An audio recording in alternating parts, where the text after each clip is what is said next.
ప్రభావతి ఓ function ఉంది అని బయటికి వెళ్ళుంటుంది. అయితే మీనా ఒంటరిగా ఇంట్లో ఉంటుంది. అప్పుడే శివ వస్తాడు.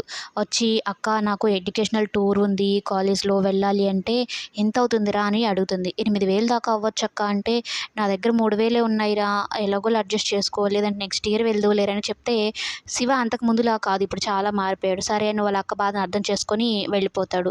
"మావయ్యని అడుగక్క" అంటుంది. కానీ మీనా ఒప్పుకోదు.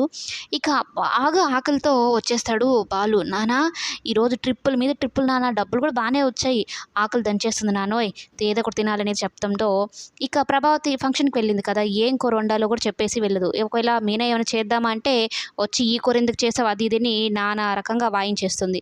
ఇక మీనా వంట చేయకపోవడంతో ఇక సత్యం "రే, అందరం నువ్వు నీ భార్య కలిసి ఏదైనా రెస్టారెంట్కి వెళ్ళి తినేసి రండిరా" అంటే "ఏం అవసరం లేదు, కావాలంటే పార్సల్ తెస్తానులే దానికోసం" అన్నట్టు చెప్తాడు. ఇక మీనా ఉండి "మామయ్య గారు మీరు కూడా రండి" అన్నట్టు చెప్తుంది. అయితే బాలు వద్దు అనేది చెప్పడంతో మీనాని "రే వెధవ, తీసుకొని వెళ్ళు, ఇది నా ఆర్డర్" అన్నట్టు చెప్తాడనమాట. ఎంత క్యూట్‌గా తిట్టావు నాన్న వెధవ అన్నట్టు మాట్లాడుతూ ఉంటాడు. ఇక మొత్తానికి సత్యం పోరు పడలేక బాలు అయితే మీనాని రెస్టారెంట్‌కి తీసుకొని వెళ్దామని ఇంక ముగ్గురు కలిసి వెళ్తారు. ఇక కారులో కూడా ఏదో పొరపాటున చెయ్యి తగిలితే బాలుది మీనా కోపంగా చూస్తుంది. కావాలనే చేస్తున్నాడు ఈ ముళ్ళకంపగాడు, పైకి అస్సలు పట్టదు, ఈ పిల్లంటే నాకు నచ్చదు అన్నట్టు ఉంటాడు. కానీ కారు ఎక్కితే చాలు ఈ గురుడికి కళాఖండాలన్నీ బయటపడుతూ ఉంటాయి అని అయితే అనుకుంటూ ఉంటుంది. దారి మధ్యలో ఇక సుమతి కూడా యాడ్ అవుతుంది. సుమతి కూడా వెళ్తుంది రెస్టారెంట్‌కి. ఓ పక్క బాలు ఏమో భయపడుతూ ఉంటాడు. నా మందు డబ్బుల్లో అంతా కోత పడిపోతూ ఉంది, ఇన్ని బాటిల్స్ వచ్చేవో, ఇప్పుడు పెద్ద రెస్టారెంట్‌కి తీసుకెళ్తున్నారు వీళ్ళు, నా డబ్బులన్నీ అయిపోతాయేమో అన్నట్టు బాధపడుతూ ఉంటాడు.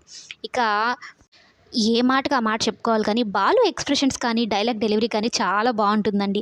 అలాంటి డైలాగ్స్ ఎలా వస్తాయో కూడా అర్థం కాదు, చాలా యూనిక్‌గా ఉంటాయి.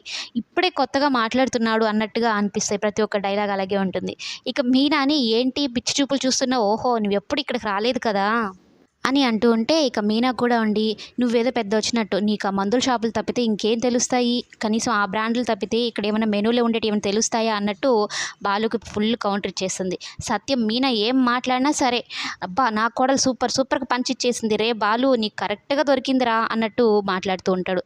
"సరే నాన్న కాస్త చూసి చెప్పు నాన్న" అనేది అంటుంటే "మెనూ చూసే చెప్తానురా" అన్నట్టు సత్యం అంటూ ఉంటాడు. "మెనూ కాదు నాన్న, నా జేబులో డబ్బులు చూసి చెప్పు నాన్న" అని అయితే అంటూ ఉంటాడు.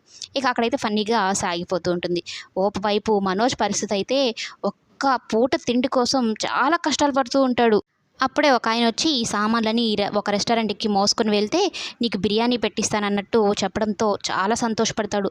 ఇంట్లో కూర్చొని కాలు మీద కాలేసుకొని కూర్చొని అమ్మతో అన్నీ చేయించుకొని తినే మనోజ్ పరిస్థితి దాదాపు రోడ్డు మీద పడిపోయింది. కానీ ఆ తిండి కూడా ఎక్కడ దక్కుతుంది, ఆ రెస్టారెంట్‌లో వాళ్ళ నాన్న వాళ్ళని చూసి అక్కడి నుంచి కూడా పారిపోతాడు మనోజ్. మరి నెక్స్ట్ ఏమవుతుందో రేపటి ఎపిసోడ్‌లో చూద్దాం. Thanks for